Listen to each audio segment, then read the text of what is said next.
नमस्कार दोस्तों, कविता Yadav YouTube channel पर आप सभी का स्वागत है। संपूर्ण हिंदी विषय की तैयारी को आगे बढ़ाते हुए आज की क्लास में हम करेंगे देवरानी जेठानी की कहानी, पंडित गौरी दत्त द्वारा रचित उपन्यास। इस उपन्यास के संबंध में उन महत्वपूर्ण तथ्यों को हम समझेंगे जो कि परीक्षा की दृष्टि से अति महत्वपूर्ण है। टीजीटी पीजीटी परीक्षा हो या एनटीए नेट की परीक्षा हो, जिस भी परीक्षा में हिंदी साहित्य संबंधी प्रश्न पूछे जाएंगे सभी के लिए क्लास काफ़ी मददगार साबित होगी। देवरानी जेठानी की कहानी एक उपन्यास है। ये कई बार परीक्षा में पूछ लिया जाता है ये किस विधा की रचना है, तो ये एक उपन्यास है, आपको ध्यान रखना है। और पंडित गौरी दत्त जी द्वारा रचित हिंदी का प्रथम उपन्यास किस विद्वान ने माना? ये माना है गोपाल राय ने। डॉक्टर गोपाल राय ने पंडित गौरी दत्त द्वारा रचित हिंदी का प्रथम उपन्यास माना है देवरानी जेठानी की कहानी को 1870 ईस्वी में।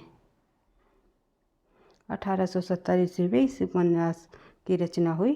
किसकी? देवरानी जेठानी की कहानी। अगर सन भी पूछ लिया जाए तो आप आसानी से इसका सही आंसर बता सकते हो, क्योंकि अलग अलग विद्वानों ने जो है हिंदी का प्रथम उपन्यास अलग अलग माना है। तो किस उपन्यास को हिंदी का प्रथम उपन्यास माना गया, किस विद्वान के अनुसार माना गया, किस कहानी को प्रथम कहानी मानी गई किस विद्वान के अनुसार, या किस नाटक की जितनी भी गद्य विधाएँ हैं, जो हिंदी की ये प्रथम मानी जाने वाली जो रचनाएं हैं किस विद्वान के द्वारा मानी गई है, इनसे संबंधित जो है काफ़ी बार परीक्षा में प्रश्न देखने को हमें मिलते हैं। तो इन एक एक तथ्यों को जो है बिल्कुल ध्यान से समझते हुए करना है, क्योंकि यहाँ से हमेशा परीक्षा में प्रश्न पूछे जाते हैं। तो गोपाल राय ने पंडित गौरी दत्त द्वारा रचित देवरानी जेठानी को हिंदी का प्रथम उपन्यास माना है। इसको आप लोगों को बार बार रिवाइज करते हुए याद कर लेना है, क्योंकि जो है शिवनारायण श्रीवास्तव ने रानी केतकी की कहानी को माना, और विजय शंकर जो मल रहे विद्वान उन्होंने भाग्यवती को माना। रामचंद्र शुक्ल ने श्रीनिवास दास द्वारा रचित परीक्षा गुरु को माना। इसलिए जो है हजारी प्रसाद ने तो पूर्ण प्रकाश चंद्र प्रभा को माना। तो अलग अलग विद्वानों ने अलग अलग माना है, लेकिन गोपाल राय जी ने देवरानी जेठानी की कहानी को हिंदी का प्रथम उपन्यास माना है। उसके बाद बात करें, पंडित गौरी दत्त ने मेरठ में नागरी प्रचारणी सभा की स्थापना में अपना योगदान दिया है तथा देवनागरी लिपि के प्रचार प्रसार के लिए अनेक ग्रंथ लिखे, अनेक पत्र पत्रिकाएं भी इन्होंने संपादित की है। अगर आजकल परीक्षा का जो में प्रश्न पूछने का जो पैटर्न है वो थोड़ा बदल चुका है। अगर ये पूछ लिया जाए निम्नलिखित में से पंडित गौरी दत्त द्वारा इनमें से कौन सा कथन सत्य है, कौन सा कथन सत्य नहीं है, असत्य है, इस प्रकार से अगर प्रश्न पूछ लिया जाए तो एक एक तथ्यों को आपको ध्यान से समझते हुए चलना है। पंडित गौरी दत्त ने नागरी प्रचारणी सभा में अपना योगदान दिया और पत्र पत्रिकाओं का भी संपादन किया है। इसके बाद बात करें आगे, अगला जो हमारा तथ्य है, इस उपन्यास की अंतर्वस्तु में तत्कालीन समाज का स्पष्ट चित्रण भी किया गया है। यानी कि तत्कालीन समाज का स्पष्ट चित्रण, वहाँ की जब उस समय का जो समाज रहा था उसमें आर्थिक, सामाजिक, राजनीतिक किस प्रकार की परिस्थितियाँ रही थी, उन परिस्थितियों का पूरी तरह से जो है स्पष्ट चित्रण इस उपन्यास के माध्यम से हमें देखने को मिला है। इसमें समकालीन नारी की सामाजिक पारिवारिक स्थिति ही लेखक की चिंता का विषय बन गई थी। उसके बाद बात करें आगे, बाल विवाह में फजूल खर्ची, बंटवारा, वृद्धों और बहुओं की समस्याएं, स्त्री शिक्षा आदि समस्याओं का वर्णन इस उपन्यास में किया गया है। उसके बाद बात करें आगे, इस उपन्यास के जो प्रमुख पात्र हैं वे हम देख लेते हैं। कौन कौन प्रमुख पात्र है? कई बार परीक्षा में ये भी पूछ लिया जाता है निम्नलिखित में से सर्वमुख किस उपन्यास का पात्र है, तो एक पात्र का नाम दे दिया जाता है और ये पूछ लिया जाता है किस रचना का पात्र है। तो जितने भी ये एनटीए नेट में इंक्लूड किए हुए हैं उपन्यास, कहानी, नाटक, उनको तो हम इस प्रकार से उनकी कथा वस्तु को समझते हुए करेंगे ताकि उनसे संबंधित अगर कोई भी तथ्य परीक्षा में पूछ लिया जाए तो आसानी से आप लोग उसका सही आंसर कर सको। तो उपन्यास के प्रमुख पात्र कौन रहे हैं देख लेते हैं। इस उपन्यास के देवरानी जेठानी की कहानी गौरी दत्त द्वारा रचित उपन्यास के प्रमुख पात्रों में सर्वमुख, छोटे लाल, छोटी बहू और दौलतराम ज्ञानू आदि ये पात्र रहे हैं, इनको आपको ध्यान रखना है। एक बार हम इनके से संबंधित देख लेते हैं, इन पात्रों का संबंध किस प्रकार से क्या रहा है तो समझ लेते हैं। सर्वमुख यह उपन्यास का प्रमुख पात्र है। सर्वमुख जो है देवरानी जेठानी की कहानी उपन्यास का प्रमुख पात्र रहा है। मेरठ का एक प्रसिद्ध बनिया है। यह कहाँ का बनिया है? मेरठ का। मेरठ का एक प्रसिद्ध बनिया है जो समय समय पर उपन्यास की कथा को बढ़ाने में भी महत्वपूर्ण भूमिका निभाता है। एक बात और बता देना चाहती हूँ भाई, मैं कल की क्लास में जहाँ मैं भारतेंदु युगों से संबंधित प्रमुख कवियों को जब मैं करा रही थी तो मैंने जो है बद्रीनारायण चौधरी प्रेमगन का जो जन्म है वो गलती से आजमगढ़ बोल दिया था। जिला आजमगढ़, मिर्ज़ापुर जिला रहा है उनका, मिर्ज़ापुर। ये मैं सुधार कर लेना चाहती हूँ। और जो है आजमगढ़ जो ज़िला है वो हरियोत जी का रहा है। ये आप लोग देख सकते हो, या पीछे का जो थोड़ा सा आप समझ सकते हो कि एक बार बोलने में थोड़ी बहुत जो है कन्फ्यूजन हो जाती है, इसलिए मैं माफ़ी चाहूँगी। और इसी प्रकार से जब आप, मुझे बहुत ही अच्छा लगता है जब आप क्लास देखते हो और कहीं छोटी सी भी कोई मिस्टेक होती है मुझसे, तो बोलते बोलते या फिर वैसे गलती से जब हम जल्दबाजी में कर लेते हैं तो सभी से मिस्टेक हो जाती है। ये मैं नहीं कहती, कोई भी ऐसा नहीं है कि किसी से मिस्टेक नहीं होती, तो ये छोटी मोटी मिस्टेक सभी से हो ही जाती है। जहाँ पर हो जाती है, जिस बच्चे को थोड़ा सा भी ध्यान आ जाए तो वो कमेंट बॉक्स में लिख करके बता सकते हो। क्योंकि जब इस तरह जब आप जो है कमेंट बॉक्स में कोई भी जो प्रॉब्लम लिखते हो या फिर मुझसे किसी भी तरह की जो थोड़ी बहुत मिस्टेक होती है तो वो आप लिख देते हो, तो मुझे अच्छा लगता है, ताकि हम अपने में सुधार कर सके और आप लोगों को जो है गलत इन्फॉर्मेशन किसी को भी ना मिले। तो देख लेते हैं आगे जो हमारा उपन्यास है। उपन्यास कई बार ये होता है पुस्तकों में भी गलत दिया होता है, आंसर की में भी गलत हमें मिल जाता है, तो ये छोटी मोटी मिस्टेक तो हमारी चलती रहती है। ऐसा नहीं है कि हम बिल्कुल सारा ही कंटेंट गलत पढ़ रहे हैं, ऐसा बिल्कुल भी नहीं। और मैं अपनी तरफ से पूरी सावधानी के साथ जो है तथ्यों को तैयार करती हूँ, ताकि कहीं से भी कोई किसी तथ्य में कोई मिस्टेक ना हो। कई बार हो जाती है, तो मैं इसके लिए माफ़ी भी चाहूँगी। बढ़ते हैं आगे, देख लेते हैं इस उपन्यास से संबंधित हमने देख लिया सर्वमुख जो उपन्यास है हमारा, यह उपन्यास का प्रमुख पात्र है तथा मेरठ का प्रसिद्ध बनिया है जो समय समय पर उपन्यास की कथा वस्तु को बढ़ाने में महत्वपूर्ण भूमिका निभाता है। उसके बाद बात करें छोटे लाल। छोटे लाल की जब हम बात करें तो इसमें पंडित गौरी दत्त द्वारा रचित देवरानी जेठानी की कहानी के उपन्यास में छोटे लाल भी है। तो छोटे लाल उपन्यास का मुख्य तथा सर्वमुख का छोटा भाई है, मुख्य पात्र है। ये भी जो सर्वमुख है वो मुख्य पात्र है ही, लेकिन छोटे लाल भी मुख्य पात्र है। और जो सर्वमुख का ही छोटा बेटा जो है, छोटे लाल जो है सर्वमुख का छोटा भाई नहीं, छोटा बेटा जो सर्वमुख का छोटा बेटा कौन है? वो है छोटे लाल। वह पढ़ा लिखा और समझदार पात्र है। सर्वमुख के दो बेटे हैं, छोटे लाल और दौलत राम। ये हम देख लेते हैं। छोटे लाल जो है सर्वमुख का छोटा बेटा है और छोटी बहू जो है वो है देवरानी, छोटे लाल की पत्नी तथा उपन्यास की प्रमुख नारी पात्र रही है। एक जो नई विचारधारा की स्त्री रही है छोटी बहू, जो पढ़ी लिखी होने के साथ साथ समझदार भी है। वह उपन्यास की जगह जगह अपनी समझदारी का परिचय भी देती है। उपन्यास में जो है जगह जगह पर जो हमें देखने को मिलेगा कि अपनी जो है समझदारी का परिचय देती है। उसके बाद बात करें दौलत राम की। दौलत राम जो है सर्वमुख का बड़ा बेटा है। सर्वमुख के दो बेटे हैं, एक छोटे लाल, एक दौलत राम। दौलत राम जो है बड़ा बेटा है, छोटे लाल जो है छोटा बेटा है। छोटे बेटे की जो बहू है वो छोटी बहू यानी कि देवरानी के नाम से उपन्यास में पात्र की भूमिका निभाती है, जो कि समझदार है। लेकिन जो बड़ा बेटा है उसकी जो पत्नी है उसका नाम है ज्ञानो, जो जेठानी के रूप में पात्र में उपन्यास में अपनी भूमिका निभा रही है।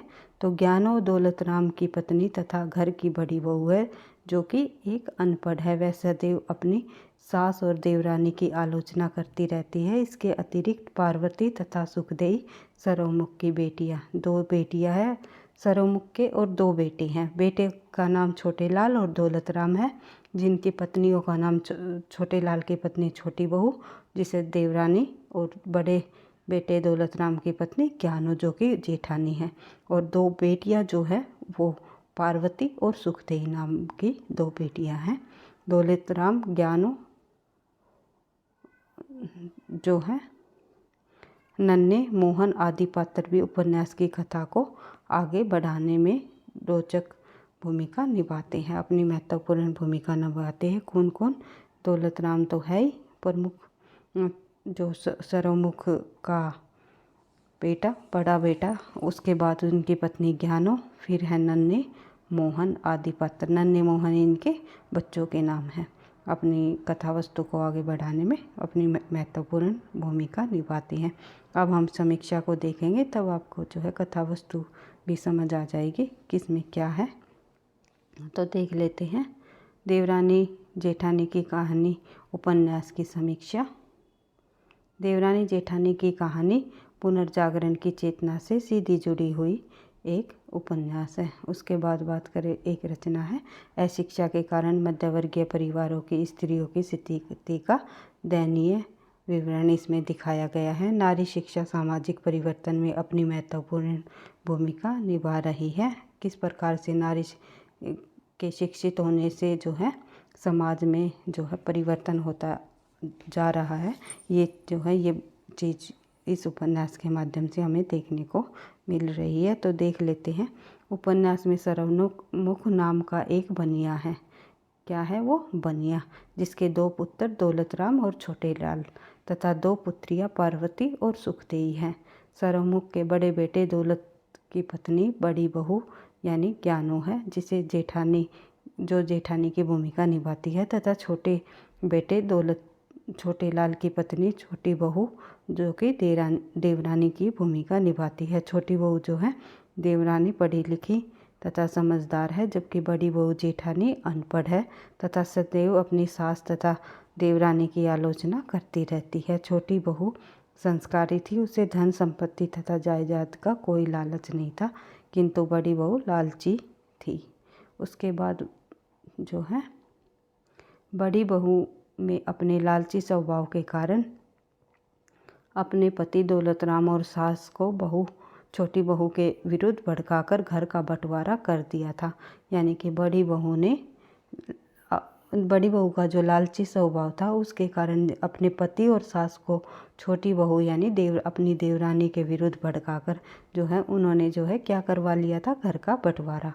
उपन्यास के अंत में अपनी स्वार्थ प्रवृत्ति से उनकी जो स्वार्थी प्रवृत्ति है वो स्पष्ट रूप से दिखाई दे रही है।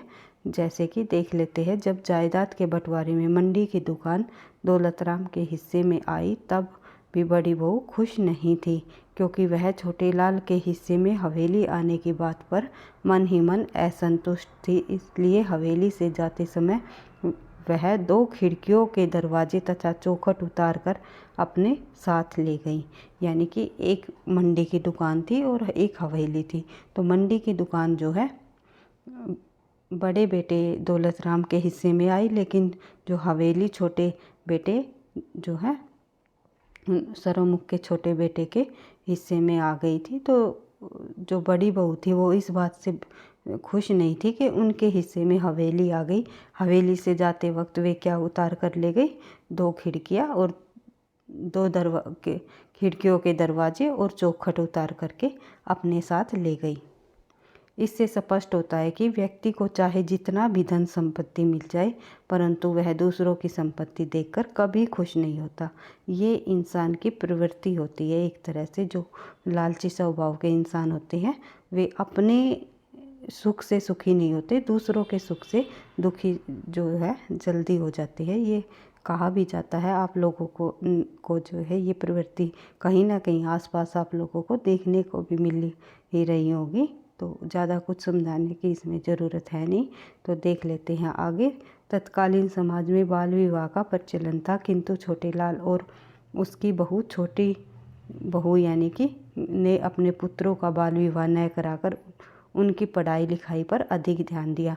यानी कि समझदार थी छोटी बहू, नई प्रवृत्ति की जो नारी थी नई सोच थी, जिससे जो है समाज में परिवर्तन हमें देखने को मिला, जिसकी सोच के कारण उस समय तत्कालीन जो समाज था, उस समय के समाज में क्या प्रचलन था, बाल विवाह का बहुत ही प्रचलन था। लेकिन छोटी बहू की जो नई सोच और आगे बढ़ने की जो इच्छा थी और समाज को बदलने की जो कुप्रथाओं से लड़ने की जो उनके अंदर प्रवृत्ति थी, शक्ति थी, तो उसमें जो है उन्होंने क्या किया, छोटी बहू ने अपने जो बच्चों का, जो पुत्रों का बाल विवाह नहीं कराया, क्योंकि उन्होंने जो है अपना जो अधिक ध्यान उनकी पढ़ाई लिखाई पर दिया, उनको अच्छे से शिक्षा दी, पढ़ाया लिखाया। उसके बाद नन्हे छोटी बहू और छोटे लाल का पुत्र है, जो कि हमने देखा था ऊपर, नन्हे भी जो है पात्र में हमें देखने को मिलेगा। तो नन्हे और ये जो अन्य पात्र हैं उनमें शामिल होते हैं इनके बच्चे। तो नन्हे छोटी बहू और छोटे लाल का पुत्र है कि सगाई कई जगह से आई, किंतु छोटे लाल और उसकी बहू ने सगाई वापस कर दी। पुराने समाज में यह बहुत बड़ी बात थी, किंतु छोटे लाल और उसकी पत्नी ने समाज के विपरीत जाकर यह निर्णय लिया। इसके साथ ही उस समय विधवा विवाह का भी प्रचलन भी नहीं था, यानी कि उस समय जो है समाज में ये था कि बच्चों की जब सगाई आ रही है तो वापस नहीं की जाती थी। तो इसका उन्होंने छोटे लाल और उनकी बहू ने अपने जो बच्चे नन्हे की सगाई को वापस कर दिया, जो कि उस समाज के लिए उस समय यह बहुत ही बड़ी बात थी। और उस समय के जो समाज में जो है विधवा विवाह का भी प्रचलन नहीं था। यदि किसी स्त्री का पति अल्पायु में ही स्वर्ग सिधार दिया जाए, स्वर्ग सिधार जाए तो, यानी कि उनके पति की जो है, किसी स्त्री के पति की अल्पायु में ही मृत्यु हो जाए तो उसकी पत्नी को पुनर्विवाह का कोई अधिकार नहीं था, यानी वे दोबारा विवाह नहीं कर सकते थे, ये था। किंतु इस उपन्यास में छोटे लाल की बहू की मामा की बेटी, जिसका 9 वर्ष की आयु में विवाह हो गया था, छोटे लाल की बहू थी जो उसके मामा की बेटी का जो बाल विवाह हो गया था, उसकी बेटी के पति का पतंग उड़ाते उड़ाते छत से नीचे गिर गया और उसकी मृत्यु हो गई। इस कारण मात्र 10 वर्ष की अवस्था में ही वह विधवा हो गई। उसने अपने जीवन में सब रास रंग खो दिया, जिसके अभी खेलने खाने के दिन थे, वह दिन उसको कठिनाई में बिताने पड़े। छोटे लाल की बहू के प्रयासों से उसका पुनर्विवाह कराया गया, यानी कि उस समय में सगाई का वापस किया जाना और बाल विवाह तो होता ही था, और सगाई का वापस किया जाना और विधवा विवाह कराया जाना एक जो है बहुत ही बड़ी बात मानी जाती थी। कहा जाए तो एक वो अपराध के रूप में स्वीकार किया जाता था कि ये जो है अपराध है, इस प्रकार से नहीं किया जाएगा। तो ये है उन्होंने, लेकिन छोटी बहू की नई सोच के कारण जो है, पढ़ी लिखी और समझदार होने के कारण उन्होंने अपने बेटे की सगाई को भी वापस कर दिया, यानी उसका अपने बेटे का बाल विवाह नहीं कराया, उसे पढ़ाया लिखाया और अपने मामा की बेटी जो कि 10 वर्ष की आयु में ही विधवा हो गई थी, उसका पुनर्विवाह भी उन्होंने करवाया। किन्होंने? छोटे लाल की बहू ने। उसके बाद बात करें आगे देवरानी जेठानी की कहानी की भाषा का जन भाषा से सहज जुड़ाव है। किस्सा गोई अर्थात कथा कहने के तरीके, शब्द में छिपे हुए अर्थ का अनूठा संस्कार, लोक भाषा के अर्थगर्भित शब्दों का सचेत प्रयोग किया गया हो, बोलचाल और उसमें मुहावरेदार लोकोक्तियों जुड़ाव, ये सब विशेषताएं इस उपन्यास की कथा को भाषा का सर्जन करती हैं। आप देख सकते हो। बढ़ते हैं आगे, देख लेते हैं आगे इससे और उपन्यास से संबंधित और महत्वपूर्ण तथ्य जिससे जो है प्रश्न बनते हैं परीक्षा में। उसके बाद देख लेते हैं, इसके साथ ही पंडित गौरी दत्त ने अपने उपन्यास में बोलचाल के शब्द युग्मों का सफल प्रयोग भी किया है, जैसे और जब कभी भाव चढ़ा देखता तब 1000 का नाज पात लेकर दुकान में डाल देता और फ़ायदा देखकर उसे बेच डालता, ब्याज बट्टा और गिरवी पाते की भी उसे बहुतरी आमदनी थी। हाट हवेली, धन दौलत, दूध पूत परमेश्वर का दिया, उसके पास सब कुछ था। यानी कि सर्वमुख के संबंध में बताया गया है वह किस प्रकार का व्यक्ति था। जो इस उपन्यास में जो है शब्द युग्मों का सफल प्रयोग किया गया है। इन शब्दों के माध्यम से आप देख सकते हो जो वो है एक मेहनती व्यक्ति था जो कि अपनी दुकान चला रहा था, अनाज की दुकान थी उसके पास। तो आगे देख लेते हैं। इस आधार पर कहा जा सकता है देवरानी जेठानी की कहानी निश्चय ही उस समय की ऐसी पुस्तक है जिससे आज का उपन्यास लेखक कुछ दिशा निर्देश पा सकता है। और पंडित गौरीदत्त ने अपनी इस कीर्ति को स्पष्ट कर दिया है कि वे इसकी रचना स्त्री शिक्षा के लिए ही कर रहे थे। यानी कि स्त्रियों की जो वो छोटे लाल की पत्नी जो थी जो कि देवरानी की भूमिका उपन्यास में निभा रही थी, वो इतनी समझदार थी। समझदार किस कारण थी? क्योंकि वो पढ़ी लिखी थी।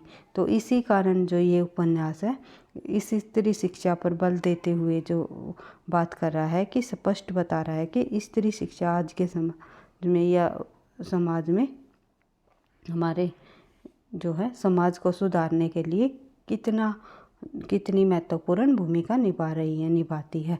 तो स्त्री शिक्षा पर इस उपन्यास के माध्यम में से बल दिया गया। ये इस उपन्यास में गौरीदत्त जी कहना चाहते हैं। इस तरह यह उपन्यास हमारी हिंदी भाषा के लिए एक अनमोल जो है उपन्यास रहा है। यानी कि इस उपन्यास के माध्यम से हमें जो है आज की प्रासंगिकता जो है देखने को मिलती है कि उस समय भी जब स्त्री जब समझदार और पढ़ी लिखी के होने के साथ साथ जिस प्रकार समाज में परिवर्तन किया जा रहा था, आज के समाज में भी स्त्रियों को जो है समझदार और जो है शिक्षित होना बहुत ही ज़रूरी है। समाज में परिवर्तन भी तभी आएगा और हमारा जो है देश भी तभी आगे बढ़ेगा। सभी